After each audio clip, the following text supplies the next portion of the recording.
Hello, welcome to my show, Taxi Lady Confessions NYC. My name is Xiomara, and I'll be your driver for tonight. Ride with me as my passengers and I have the best time of our lives in my car. We ride all around the city and just kick it. If you're interested in knowing more about me, you could do so by clicking on the same channel 007 Xiomara and learning what else it is that I do besides drive. Go to Taxi Lady Confessions intro and it'll tell you some more about me. Meanwhile, let's ride.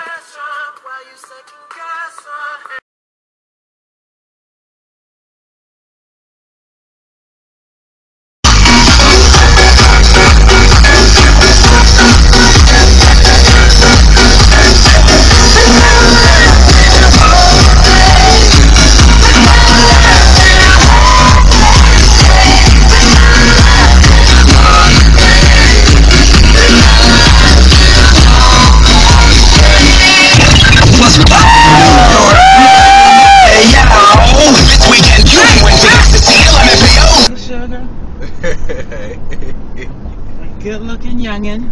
And where you from? Dallas, Texas. Okay, what are you doing here?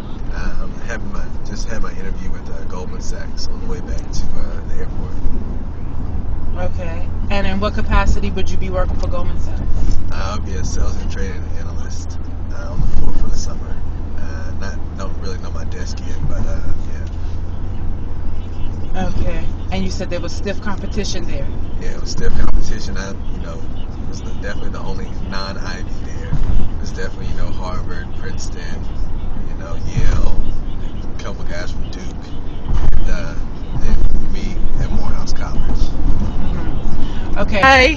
Well, hello. Thank you for inviting us onto your confessional here. Yeah. We're so happy to be here. It's an honor to be with one of my best friends, Timana and Johnny.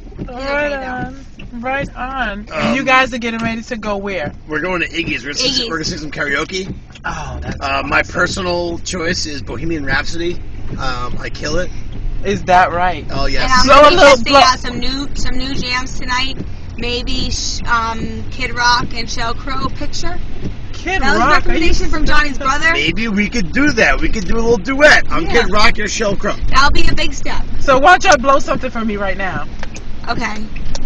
I put your picture away. I put your picture away. Sat down and cried today. All the way home. That's not the word. I don't know the words. Okay, that's embarrassing to see for him. Because karaoke, they give you the fucking words. Right, they give you the words. No, but that's cool. You guys got some chords on you, huh? No, I'm actually diagnosed with tone deaf. Which is next week. It's gonna be a holiday, Jewish holiday. It's called Purim. Spell Purim. Purim. It's P-O. Help me with it. It's like it's P-U-R-I-M. Okay. Purim. I mean, it's the like American the Halloween for you guys. Okay. For the Christian, we are Jewish. For the Christian, it's Halloween. We costume and we going to parties and we having fun. So what I tried to say before, you asked me what date and all that. So in your calendar and the Christian calendar, you're right. Most of the world actually using this calendar. Okay, but we as a Jewish, we're using different calendar, which is the Hebrew calendar, which is, I think it's much more exact than your calendar. Okay. And I'm gonna give you an example why. For example, today it's March 2nd, and we are on Saturday. So take your calendar. March 2nd, Saturday, 2012. 2013, March 2nd will be Sunday. 2014, March 2nd will be Monday. 2015, March 2nd will be Tuesday. Like every year, the day going one day after, basically. And how is that possible? Because in the Jewish calendar, every 7 years, you adding months. So every 7 years, you have 13 months basically instead of 12 months. We're going to Le Scandale. Le Scandale. And what is that? It is a cabaret. Yeah, it's burlesque. Burlesque Cabaret It's a burlesque show. I love it. And where are you guys from? Brooklyn. Brooklyn? Massachusetts. Right on. And you guys are going for your girlfriend's what now? What's up? Are you guys in the bridal party? Nope. No. No? Just joining along. Right on. Have you ever been to a burlesque before? Yes. Is it a lot of fun? Mm-hmm. I've always wanted to go myself. It's very fun. It's very risque. Risque, right? Mm-hmm. I love Harlem. We live in Harlem. We've lived there. How long have we lived there? 3 years. 3 years. Mm-hmm. Yep. I love it because I'm near Central Park, and I'm a big runner, so I love being near Central Park. Okay. But you also have culture, and so there's a couple things that's awesome about Harlem. So you have the Harlem Museum, which is on 125th and between Lenox and Frederick Douglass. Free on Fridays, Target Fridays. Awesome. It's a children's museum. Very cool. A lot of cool art in there. But it's also a lot of culture. On 125th, if you go on a Saturday during the afternoon, there's all the street vendors out, and they're selling T-shirts, and they're selling incense, and they're selling all this crazy Shea butter, yeah. Yeah, it's awesome. Like, you can walk down there, and there's stuff that you get there that you can't get anywhere else in the city. On 125th, it's awesome. Plus, you have the Apollo. So, Okay, you've never dated a black guy before, but you find them attractive? I can find some of them attractive, yeah, but I think a lot of them, not to be racist or anything, are kind of overly obnoxious in clubs and stuff, so it's a good turn off. How they approach you in terms of how they approach you? They make the whole Asian fetish thing, like, really obvious. And I'm from Baltimore, I used to clubbing in D.C., and that's big, like, Asian black scene, and just, I would go there to hang out with my girlfriends and just dance and stuff, and, you know, when you're, like, 17 or maybe in 16, you go there with fake IDs, the attention's nice, but then, like, after the second time, it's, like, really... You're over it. Pretty nasty. Yeah. Yeah, so, like... So, ideally, how would a gentleman, not just Asian or whomever, how would they approach you ideally? Ideally, if I was out reading a book or something and they were interested in the same book or something like that. I don't go out to clubs to meet people. Pretentious, it's just like, it's artificial and it's kind of in your face, and you know, when you meet people, a lot of the times it's like it's a good job interview, right? Oh, where are you from? You know, which is typical for New York. Everyone's from all different places and they meet interesting people, but I like that old time rock and roll. All right. The kind of music just soothes the soul. I reminisce about the days of old with that old time rock and roll. I don't need no disco. Okay. That actually is my #1 all-time favorite song. I love that song too. Yeah, it brings me back to a more simple time. Yeah. Right on, guys. That's pet peeves. mean people. Mean people? Yeah. Okay, I'll go with that. Dude, mean people. Yeah, be nice, right? Right. Yeah, I'm mean sometimes, I must admit. Only when it's necessary. That's different. I don't know. I don't know about that. I think we should, especially representing Christ, we should be nice all the time. But I'm not that person. Get your ass out the street. For example, right here. Ass out of the street, Example right there. You know? Classic.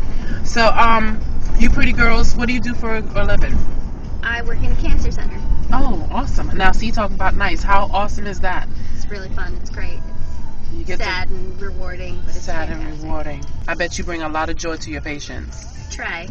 I bet you do. You look like you bring a lot of joy wherever you go. Right on. What about you, Sugar? What do you do? I work for a corporate retail company. Corporate retail company. Yeah. In what capacity? Housewares. Okay. So I... Selling or buying or? Buying. Buying, okay. Yes. Awesome. That's so. What's your favorite thing to do in the city when you're here? Her boyfriend. That's true. Thank you. From the That's peanut very gallery. We used to live on the Upper East Side when we first got married, and it was boring. It was like yuppie central. Didn't like it. It was like, hey, what shoe are you going to buy today? What place are you going for brunch? And I was like, I just Really not boring. feeling. Yeah. boring. not boring. Harlem has attitude. It's got soul. It has Because soul. I was like when I moved there, I came out of the hospital. I was hopping around on crutches, and so many people stopped me in the street and asked me how I was doing, and it was like it felt very neighborhoody. It felt like, it was awesome. Like I didn't know these people, but they were like into how I was doing. It was awesome. See that? Wow. And even when we had a baby, everyone it's like, oh, he's so cute. No one ever. No, it's so we have Red Rooster. Red Rooster is awesome. It's overrated. The best. No, stop. On Sunday they have gospel brunch. Overrated. Really? Stop. It's overrated. I love it. We don't own the fucking it. restaurant. Fuck that place. Oh, Why do you not like Red Rooster? Because breakfast is very simple. Pancakes, French toast, bacon, eggs. They don't do any of that shit. They don't do any of that? They do like truffled fries and they do, I can't even describe it. It tries to like overcomplicate breakfast. They're fucking up breakfast. Tell them about Amy Roos. Amy Roos is great. I love that place. You want to talk about a neighborhood place? That's a great neighborhood place. I go there with my son. They treat me like a king in there when I go with my son. You know, they say hi. They're like, you know, everybody there from the busboy to the waiters, they all stop by, say hi to me and my son. That's a great neighborhood place. That's what's up. That's right, you know? There's other really good restaurants opening. There's like a bunch on Frederick Douglass. The Harlem Tavern is phenomenal. Okay. It's on 116th and Frederick Douglass. That place is very good food. Yeah. Talk about the food and the ambiance. The Harlem Tavern is awesome. It's got a whole outside beer garden. Are you saying beer garden? Beer garden. Yep. What's a beer garden? It's more of an atmosphere. Outside area, like outside picnic area, but very cool. And there's a big tent right now because it's winter, but there's tons of TVs to watch any sort of games you want. They have a good selection of beers. Very good on tap beers. What the hell happened to your boyfriend? And what was up with that guy? He's high right now, and then he just texted me. He said, "I'm high, and I'm waiting for you to get back." What? And I said, "Honestly, What a charmer! Seriously, honestly, I was like, you know what? I'm waiting to get back too because I'm waiting to get back." You're gonna get high with him? No. No, she's you're on a waiting to plan. get back. Yeah, I'm waiting to get back. That's all I have to say. I have no plan. She's like, I've seen enough of you fuckers flirt. Fuck y'all. I have no I'm plan. getting mine. Because I know you guys had your fun. I'm ready to have mine. All over Soho, you can find everything down there. I mean, you have your typical Saks and Barneys, but I don't know. Soho, you find like really rare stuff all the time. What are some of the rather than like a department store? What are some of the places that you? Where are some of the places that you shop in Soho? I like Intermix. I don't know if you've ever heard Spell of it. It. Intermix, INTRMIX. Intermix. I don't know. What kind of? Atrium. Atrium. Atrium is cool. You've been there, right? Yeah, many times. Yeah. The Christian Louboutin boutique. Oh my god. In meatpacking. The Christian Louboutin is something that I don't like. You don't like it? I know, I love the shoes. Oh, okay. Go with her. She doesn't like the price of them. Oh, okay. And you guys are a couple, and of course he's paying for your shoes? That's right. Yeah, I don't blame you. Well, he has this thing. He can't buy me shoes because I'll walk out of his life. So what he'll do is, I will buy them for $1. 19 years old, which is so hot. You got a good head on your shoulders, and I know you're making your mom very proud, right? Right. You repping Texas. Right. And so what are your aspirations? What do you want to do? What do you want to become? Banking, of course, you know, with Goldman to, you know, being a lawyer. You aspire to be a lawyer? Yeah, just I don't you know, it's all over the place, you know. But love to be a lawyer. You know, a lot of influential people in my life have been lawyers, and you know, just seeing how meticulous, you know, they are. You know, their influence in the community. Then definitely a banker. You know, bringing in the big bucks. I don't know. I love it. Now, how do you feel about interracial dating? What is your view on that?